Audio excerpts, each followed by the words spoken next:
I'm Dave Wiesdock, Sage of Creative Scaffolding. And I'm Jen West, Professional Rebel of Delight. And this is Shadowcasting. Buongiorno, Jen. French? No, Italian, right? No, well, yeah, buongiorno is Italian. I guess it's bonjour is French, isn't it? Yes, bonjour. My mom and I like to say good evening regardless of the time of the day, which is bonsoir. So it doesn't matter what time. We answer the phone and we're like, bonsoir.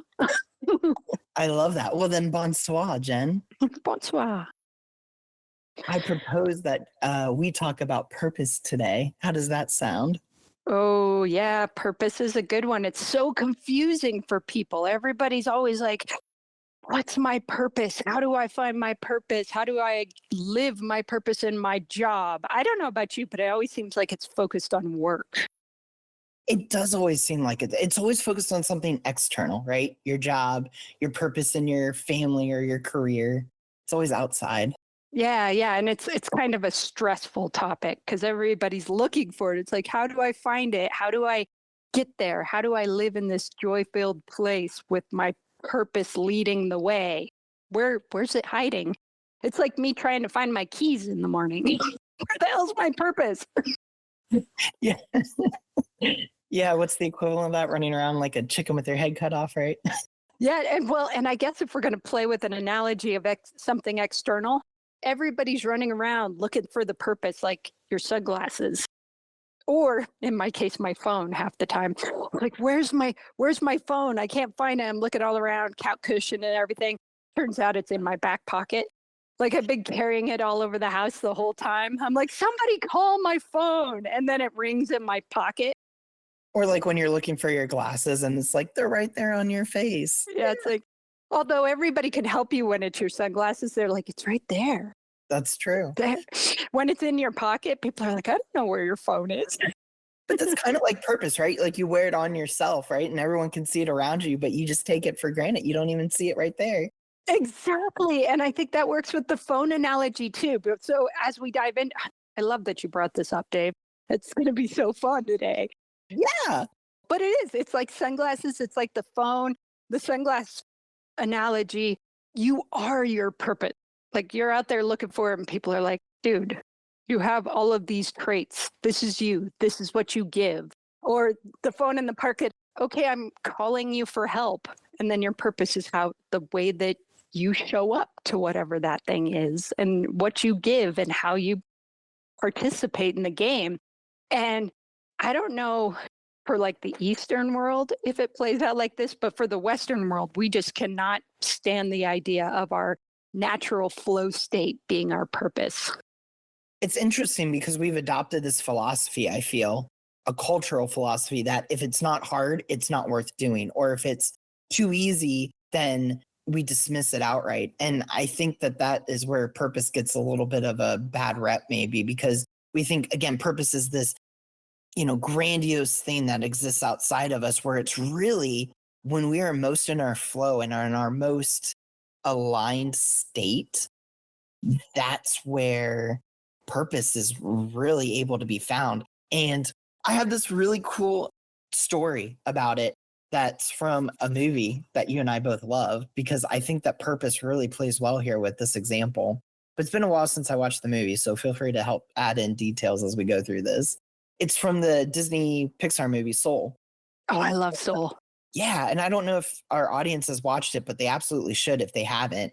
Really, the whole movie is a quest about purpose. It's about finding your flow state and realizing that it's not something outside yourself. It's not something that's given to you by anybody else. It's something you find within. And one of the characters in the movie, his name's Moon Windwalker, which is just a cool name in and of itself. This dude is in his purpose. I mean, he is living it every day, no matter what he is doing. And the way that they picturesquely colorize that, or the way that they explain that or show that in the movie, is he is what are those called? Sign flippers, right? He's trying to get someone to come to whatever business he's advertising. And he's doing all these cool flips with the cardboard, and everyone kind of looks at him and is judging him because, that's not a good career. It's not a good position to be in. But this dude is just in love with what he does. And you will find out later in the movie, spoilers, if you haven't watched, you can fast forward a couple of minutes, but you find out in the movies that by him doing that, he can access this like soul plane where some of the movie takes place. And he's in this just entirely different mental state because he's just one with his purpose and his body and his movement. And I think it's something so simple. And I love it because two reasons. One, again, it's so simple that it's just him being in his beingness and who he is that allows him to access his purpose. And on the outside looking in, it's almost overlooked because it's too simple. Why would someone flipping a sign be in their purpose? That can't be it. He should be a CMO, a doctor, a lawyer. You know, we always think externally in Western culture, tying this back, that purpose is career driven or it's based on something outside ourselves, when really you can do anything in the world. And what matters is, are you doing something that aligns with who you are, or are you going kind of against the grain? And so that's kind of where the whole purpose conversation comes at with me. Yeah, no, he's a really fun character, and I didn't see you go in that direction. So it's quite fun. And if you haven't seen the movie, he's an old guy. So imagine an old, skinny, hippie looking guy, because he does go to soul planes and stuff. So you'd think he was like a yoga instructor or some guru on a mountain. And here he is in the middle of the city doing the sign flipping for a boss that's just like, do your job. You're such an airhead. And he's flipping his sign and doing his thing. Yeah, his job doesn't matter. His purpose matters. His job just facilitates, survival in this world. It maintains his living, as it were. And I think that really gets to the heart of what is our purpose. It's that innate energy and traits that we have that we dive into regardless of our job, whether we like our job or hate our job. If we are in ourselves, that will flow out of us, whether we're a sign spinner. He could probably be a dentist, get into the flow of cleaning teeth or something. I could see him doing that. But really, he's trying to get so far inside that he goes to the soul plane, which is an entirely different plane of existence. And then he helps people who get stuck. Right. So with that context, that's really his purpose. It's helping people who are stuck. And he has found a way to not even make money doing that. He makes money like to exist in this world doing the sign flipping. And he just found that he can get paid to do that while he's in this kind of soul plane, like you said, helping people who are, it's so wild to me because it's such a integrated way to look at purpose. And I don't know, to me, that really resonates for me with where and how I view purpose. And that's not to say that someone that becomes these doctors or lawyers aren't living their purpose. It's just that we kind of, in Western culture, misconstrue our purpose with our job. And those aren't necessarily always aligned. Just because you do a job doesn't mean that that's aligned with your purpose. And sometimes it can be. Like us podcasting, this is a job. I mean, we're required to be here to show up to do this stuff. And I feel like I'm living my purpose here because we're sharing these fun, fantastical topics that are almost magical in a sense. And and learning to talk about them in a big way. So I don't know. That's just kind of what comes up for me. I'm sure our listeners, if they've stuck with us through our soul discussion, they're like, yeah, great. It's my flow state. I can't see it. How do I go about finding it? I mean, I'm still in the same conundrum. And I think the first thing, our first step in this is you gotta detach it from your job and from your career. It may feed into that, or your career may support it. It really depends on what the energy is that is your purpose. And the other thing is, the other fallacy, I guess I'd call it. So the first one would be your purpose must be your career. That's when you're living a good life. The other fallacy would be, if I don't know what my purpose is, I'm not living it. And in actuality, yeah, Dave, if you're just listening, there's he just did a mind blown thing. So you may think, I'm not living my purpose because I don't know what it is. But here's the crazy funny part. You're always living your purpose. You've been living it since you were a little tiny kid.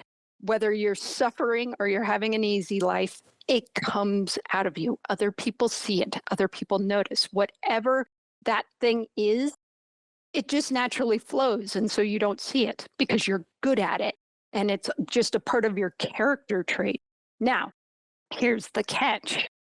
You are living your purpose, but just kind of in a scattered way. It just shows up for the people around you. If you can get clear on what that purpose is, if you can know it in yourself, or actually, really hard to say that it is. Let me rephrase. If you recognize the traits of your purpose, then you can direct them and put them into causes or into jobs or into your relationships purposefully. I love that last part because really, you're right. If you aren't taking your purpose is either conscious or unconscious. It's not you are either in purpose or not purpose. You're always in your purpose. It's whether you're actively choosing it or not. And it's kind of funny because I think we did a quote similar to this, or maybe we're talking about doing it in the near future.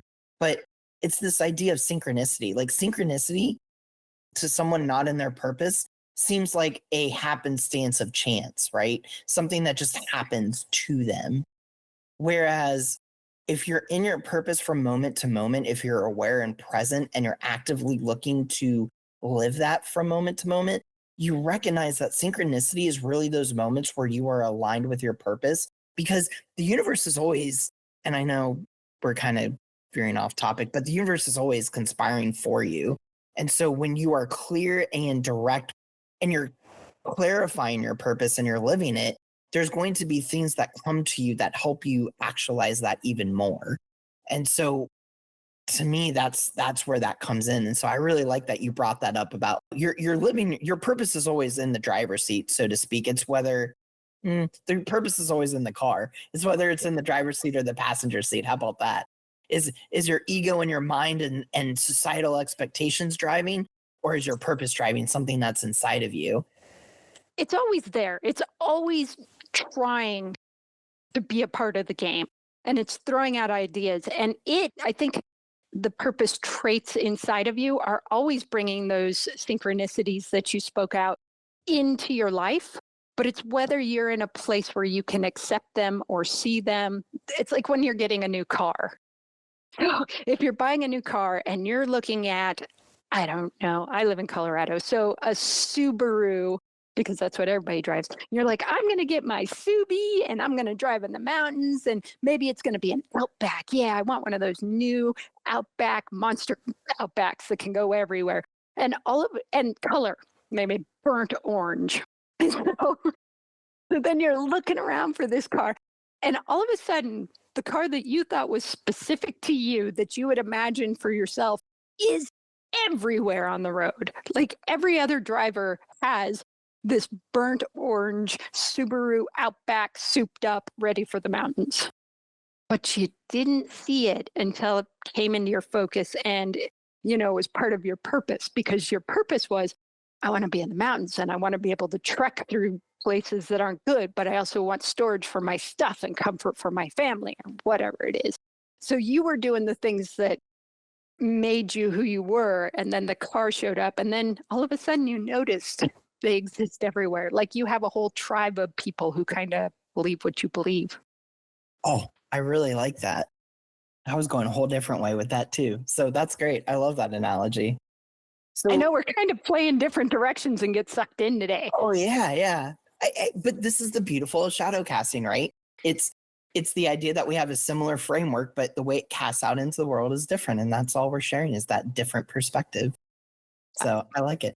So Jen, we kind of talked about like what purpose kind of isn't. Like it's not outside of us. It's not, tied to a job or a specific talent. So what would you kind of say like purpose is then? Like how would someone know that that's their purpose? It's really, like I said, when I changed it to a purpose, it's like the traits that come out of us that are our flow state. So for me, one of the things that I'm really good at is adaptability. Like anything comes into my sphere of influence, and in the moment it breaks or it's not working right, I can just adapt and change, and like if a fence falls down, I can duct tape it together and make it work in that moment. So just my ability to flow with things, that's part of my purpose. And it shows up in everything I do. That's not a specific job unless you're, I don't know, high wire gymnast or something, and things are always like body related. But Yeah. it's just being able to add that to my world. So if I'm with a whole bunch of people who are very structured and they planned everything out, and when things don't go exactly to plan, they're just stuck. I bring my purpose in and I can help keep facilitating movement so they can get back on plan. So that would be an example of one piece of purpose. It's it's a trait, it's an ingrained skill you have. Or that's one of them. That's one way to find it. And you can find those kind of pieces of it in your Myers-Briggs personality type. You can find it in your Enneagram. Like some of these things, your purpose is in those characteristics that make up your identity. Right. So it's not all just from one aspect or perspective. It's kind of like this facilitated quilt almost of these different pieces that together build this image of what your purpose is. Exactly. It's that well rounded scenario. So if you're looking for your purpose, instead of looking for your mission or like the business you want to go into, like, I love medicine, you want to look behind medicine to like what energies in medicine make you happy. So let's say you're thinking doctor, and maybe that came from your family setup. Like everybody's a doctor and they expect you to be a doctor or a lawyer. You're like, not a lawyer, not a lawyer. But let's say for me, if that was the push from my family, which it was not, it would be like, what kind of doctor am I going to be? Well, I don't think I'd make the best surgeon because surgeons are meticulous and they're exacting and they've made this whole plan and they know everything to the T. But with my adaptability trait, I could see myself being an ER doctor, because that's like, okay, I've got all of the skills and all of the tools, but I need to react in the moment. And sometimes the way I'm reacting is not the perfect medical way. I need to make it work. Wow. So you just kind of blew my mind because what I'm hearing, and add context if you feel you need, like if I'm jumping from point A to C here, but what I'm hearing is that adaptability, for example, is a strength many people have. And depending on other parts of your purpose, that could kind of direct the flow of where you're using that adaptability, whether it's in a more coaching type session, learning to adapt to a patient or, a client in front of you that needs to work through something, or adaptability as a medical doctor, or even as a lawyer. I mean, learning to adapt to a courtroom and the jury and the judge, or in the medical setting, if you're a heart doctor and you're doing open heart surgery, any number of things could go wrong in that. And learning to adapt at a moment's notice. All those require a strength of adaptability, but they're all three different kind of fields. And so what this brings to mind for me is like when I was going through high school and stuff, it was almost kind of like a misassociation. We were told to go find our strengths like adaptability, and then we were told, how do you go monetize that? And every 17-year-old or 16-year-old wants the, $1 million salary and the Porsche and the, 5 houses and the beach houses. And so you start to create this association of a strength with making money. And I think that's why a lot of times this is a hard conversation to have, because then we start to not feel inauthentic. That might not be quite the stretch, but you start to feel this gap. You go, okay, I want to make X amount of money because I have all these fantastical ideas about what I want to do with money and stuff. And I've associated a adaptability strength, let's say. So let's say you want to be a doctor. And then so you start going to med school. And then you see everyone that also wants to be a doctor and you start talking to them. And maybe some of them don't even have the adaptability. So where I'm trying to get with this in this long-winded sentence is a lot of times our purpose is what comes easy to us. At least for me, I love my curiosity. That's why I'm this creative scaffolding. I love to give questions to build context to things to help expand where a current perspective or mindset is at. And I dismiss that very easily. Like I downplay that almost. I'm like, oh, okay, anyone can do that, but not anyone can. And so it's really this idea of your your purpose builds over time. And as you begin to use these separate tools like Jen was talking about with the Enneagram and the MBTI and these tools, you get a clearer, broader picture of your purpose and how you interact with your purpose. And you can make little tweaks over time. And as you get a clearer focus, kind of reminds me of when you go to like the eye doctor, right? And they put that big machine in front of your eyes and you're squinting, trying to see that really random E far, far away. And they're asking you 1 or 2, 3 or 4. And it's like slowly changing over time. And the idea is that as they're making these tiny tweaks, that letter E or F or whatever's in front of you gets clearer and clearer and clearer until it's a really nice, crisp view. And that's what to me, that's what this all does for your purpose, is it makes these tiny little micro tweaks over time that help get you a clear view of your purpose. Exactly. Well, and if you look at our creative archetypical name, you've got the sage of creative scaffolding. And Dave, since I worked with you on this, I know that this helped cultivate your own understanding of what your purpose was in this world.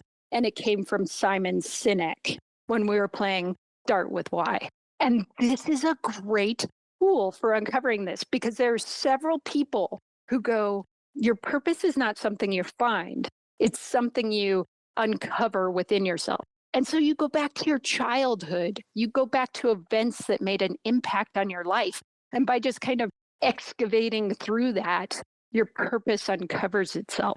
And Simon's work with Start with Why is a brilliant tool for it because it's not work driven. It's not what is your job. It's what is your reason for being here? What is your why? What is your purpose? And it's a fun game. He has several ways to. One, there's a book that says Find Your Why. And in that book, it lays out exactly how to find your why. And you get a partner and they read the questions and they help you uncover your why. And it's a process. I've done a couple of them with people and it's crazy. It's a crazy process because you have all of these events that had an impact on you. And then this other person just asks these curiosity questions and it uncovers this stuff that you've never thought about in relation to that event. Another version that Simon does is he says, go to one of your good friends and ask them, why are you my friend? And then once you get off and you can Google and Simon does a nice description. I'm not going to butcher it, but but you got to get through all the minutia because, well, you're a good person and you're there for me when I need you. And it's like, yeah, that's what a friend is. But what is it about me? I think his final clarification, and Dave, if you know better, is when the person stops talking about you and starts talking about themselves. When I'm with you, I feel. Yes, 100%. Yeah, so it all of a sudden they're like, I get this feeling when I'm around you. I get this experience. And that's what you're giving. That's your flow. That's what you're giving out into the world. And so if you look at my crazy one, my professional rebel of delight, lots of people say that when I'm around, I bring like a magic and a delightfulness. Doesn't mean I'm always happy. Does not mean I'm always joyful, but I work on it. That's why it's a job. It's my profession now because I want to be really good at it. But yeah, it's just an energy that I bring to the table a majority of the time. And I, for those listening, I went through this why discovery with Jen. And that was, the why discovery itself took, for me, a couple weeks. 3 days. It takes 3 hours just to do the discovery itself. Yeah. And then you have to process it. Yeah. So it was a very long process because I like to talk. That's why we're podcasting. So my talking has to go somewhere, listeners. You get it. You lucky people, you. Yeah. Thank you for listening. But we went through this and I remember we got to a certain point of writing out my why, the framework, like he talks about in the exercise. And then there was like this block and I couldn't quite get over it. And I remember doing that why are you my friend exercise. And at the time I texted, I don't know, 3 or 4 of my friends. And what was really interesting to me going through this is that I had I texted 4 friends, and 2 of them right off the bat just had what I thought were just really great answers. I mean, it was more detail and in depth than I expected from the initial question because I wasn't like, hey, I'm going through this exercise and I need to ask this question. I was just like, hey, I've been thinking about our friendship a lot lately and just curious, like, why do you think we're friends? And like when I asked it in that way, I feel like it was just off putting enough to them that they were like, oh my gosh, like, why are we friends? And so it really, what I'm trying to get to is when you asked me about how do I know when it shifted from a generic answer that it could be applied to any friend and when it was actually specific to my relationship with this person or the people that I texted, it was when they could give me examples. It wasn't just, hey, we're friends because you're always dependable. A friend is dependable. They should be there for you. What was really cool is when they were like, do you remember when dot dot dot? And they shared this story. I loved it because one of the things in shadow casting that I think is really cool for us as a podcast is when we have a feeling for something, but not the word. When we have a emotional feeling in our body, when we can really feel it like in our chest and our heart. And you don't need the words because you're communicating something deeper than that. And when they were sharing these stories, I was able to draw things out of that. So then the questions stopped becoming, why are we friends? Why are we friends? Why are we friends? It was, okay, that's a really cool. So what about that story? Like, what did I do in there that was, this is why Dave's my friend? And that's where I got the creative scaffolding. It wasn't that I was dependable because I was there for them. It was because I asked that really poignant question that just shifted something for them. And they're like, oh, why am I thinking that way? Why am I doing it that way? And then what was cool is that that pattern repeated no matter who I asked, different friends at different points in my life. And this is why the purpose is so cool because, like we said at the beginning, you're always in your purpose from the minute you were born, maybe when you were speaking, but you're always in your purpose. And so when you can find those common threads amongst friends throughout a lifetime, or maybe you talk to your family and friends, you'll get this picture of how you present yourself to others. And what's funny is 90% of what they said, I was like, that's easy. I always do that. But that's it. That's the purpose. It's that little like gem that you like don't give much value to because you don't see it in other people because it's not their purpose. Because we're looking at the thing that makes them great. Like I'm sitting here looking at Dave going, man, he asked the most mind-blowing questions. And then we are looking ourselves going, I need to do that better. But Dave's looking and going back at the other person going, oh my God, that person does this thing mind-blowingly well, and I need to do that better. So we're always looking for the thing we have to do better instead of the thing that everybody's looking at us going, holy shit, that's Yes. so cool. Yeah. Like, I mean, I look at Jen all the time and she's the professional rebel of delight. I remember that this was tough for me because as like a mentor to me, you look at your mentor and like, what qualities do I admire about them? But that doesn't mean that that's my purpose. And so you really have to separate that out. Like Jen is really good at also actually asking questions, which I think is where the confusion started. But she has this rebellious insight, I like to call it. It's not even rebellion against like to be counterculture or going against the flow. It's rebellious against your program, like the patterns within someone. It's just really cool, like this unique insight. So, everyone. Yeah, I'd like to just put in there, it's cool now for Dave. So let me just do a difference between our coaching styles. If you were to hire either Dave or myself and test us both out as coaches, you kind of have to be really curious and open to being triggered from my coaching because my coaching tends to get right at the heart of something you're ignoring. And I'll ask that question that makes you go, ugh, I don't want to look at that. Or, oh, that pisses me off. And I'm like, that's exactly what you need to look at. And Dave has this very kind, good energy with his curiosity leading the way. And so his question is more catching something that expands your mind. And you go, oh, so I make you go, oh, and he makes you go, oh.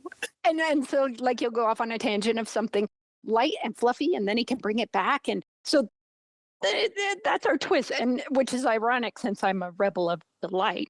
And you do get delight, but it kind of has to go through that gut punch. Well, I feel like I'm going to jump the gun now with what I wanted to say, but I feel like this just ties in so perfectly, so I'm going for it. Do it. So I wanted to talk about delight because in one of our previous podcasts, we talked about play and seriousness versus sincerity. And delight, well, okay, how would you define delight, Jen? One or two sentences.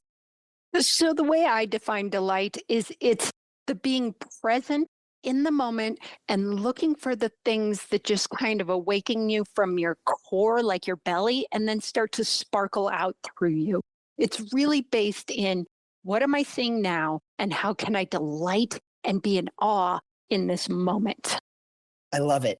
And I'm so glad you said every word you just said, because you know what? If you need to go back and rewind for 10 seconds and listen, because you know what she didn't say? She didn't say joy. She didn't say happiness. She didn't say any other synonym that usually comes to mind with delight.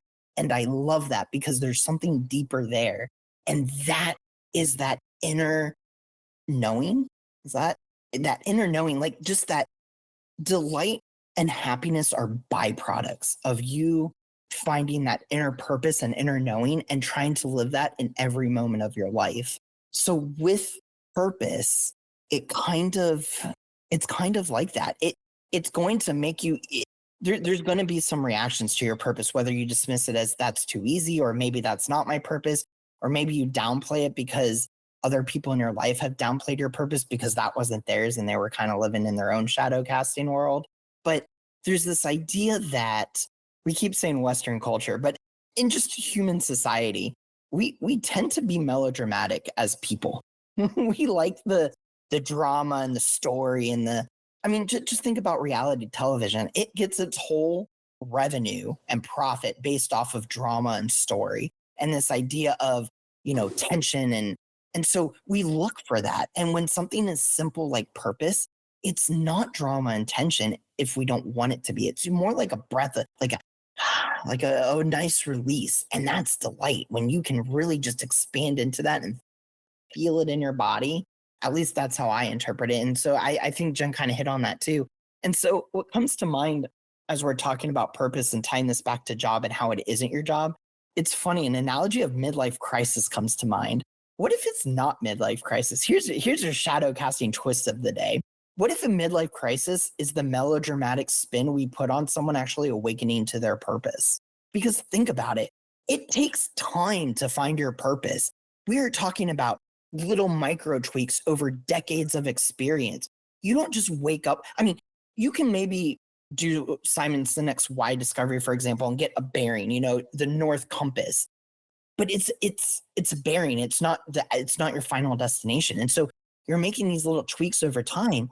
And, I'm not at that age yet, but I have a suspicion that that's what causes that quote unquote midlife crisis. It's you finally wake up, you finally put enough of the quilt together and you're like, oh my gosh, I'm not living how I want to live and I'm not doing what I want to do. And if you're still unconscious, you kind of overreact. And so you go buy the sports car or you go, buy the lake house or whatever that the midlife crisis is caused, because it's almost like an overreaction. It's like this, well, I haven't been living my life full of joy and delight and awareness. And so now I'm going to overcompensate and do all these things that I wanted to do over the past 20, 30, 40 years, but I didn't because I wasn't in my purpose. Let us know in the comments what you think about that. But I just think that that's a really cool twist on it. I think it's great because it is it's still missing the point, but it's a realization that this isn't it. So it must be a car. It must be a place. And it's actually a time to go, wait a minute, let me refocus internally. But yeah, it goes to that melodramatic, I haven't given myself my ice cream and I'm an adult and I can have ice cream. Yeah. Yes. That's what it is. Yeah. And just to underscore that point, the midlife crisis is going outside yourself to still try to find the purpose. It's still the same pattern. You're still going outside yourself. And it's like, wait a minute. No, I don't need to go buy that car. Maybe I need the ice cream, but I don't need to go buy the car. It's going inside yourself. And that's just, this is a huge topic now, the more that we're talking about it. It is. It's so huge. Purpose is so fun. And it really is a slow uncovering of the things you don't notice about yourself that are really quite amazing to other people because it's not innate to them. And so we've already talked about Simon's tool, and getting a why can definitely give you a lot of direction. And so I say definitely, if that's your style, if talking to people and uncovering that way, or you're a storyteller, that can be a great way to do it. If you're less of a storyteller and you're like, I just want a test that tells me these things, you could go to something like Strength Finder, or I think it's also called Gallup Strength Finder. Yeah, Yeah. I don't know if Gallup Polls owns it or if it's just related, but Yeah, and we can put a link in the podcast, but it will give you your top 5 strengths. It could give you all 34 in their hierarchical order, but the top 5 are what you need. And basically, what this tool is saying, it's saying, don't focus on your weaknesses. You're going to get very limited gains from getting better at your weakness. But if you take your strength, if you take your natural inborn talents, is what it's saying, you can turn these into strengths and they will have a huge impact. It's the difference between being able to add like a shot glass to adding like a 12-gallon bucket worth of update. And it gives you words, and then it gives you tools on how to start building these in. But they're just words. So you take them and you adapt them and you work with them and you start to see them play out in your life. And so adaptability I got from Strength Finder. That's my number one strength, is adaptability. And then my others are, I'm a relator. So I like one-on-one, and that's how I coach too. I much prefer the one-on-one coaching, but I do groups as well. That's kind of fun. And then maximizer, probably the thing that makes me the prickliest is the maximizer. I see the potential. I see what you can give, and I want to maximize that. And sometimes people aren't quite ready for that push to do. I see that skill. I see that scaffolding. And then I have connectedness. And so I see how people play together. And the final one is the individualization. So I see who they are as a person and then how they fit into a game. And so these are my top 5 skills. So it's very interpersonal and building teams. Ironically, Dave. I told you you are good at building. See, so listeners, I hope she keeps this in the edits, but she was downplaying one of her purposes strengths, which is building teams. And this is a great example of where it is so easy to her that she goes, that's not mine. And it's funny because I think this underscores Jen has been doing this for a while now, and there will always be a little gem, a little layer underneath. There's always another layer. Oh my God, I feel so stupid. Yeah, so we play with archetypes. So I was watching Willy Wonka, the kid, the young Willy Wonka, and I'm like, oh my God, I love how he's so optimistic, and he gets these people around him, and then they all work together and they get these things done. And I'm like, I need to work on that because I'm not good at building teams. I told Dave this. And he's like, well, except for the group we're in. And I was like, oh, well, maybe. And then this. So yeah, it uncovers itself. So on that note, we're going to end the podcast while Jen sits and processes this. Okay, we could, and we probably should. Keep going, yeah. But I do want to give one other tool. If just doing a test, where you have to fill in the dot and pick the one that's closest, if that drives you nutty too, and you're a little bit more woo-woo in your energy, and you're willing to play with the stars predicting who you are from your birth, I highly, highly, highly recommend going to Gene Keys.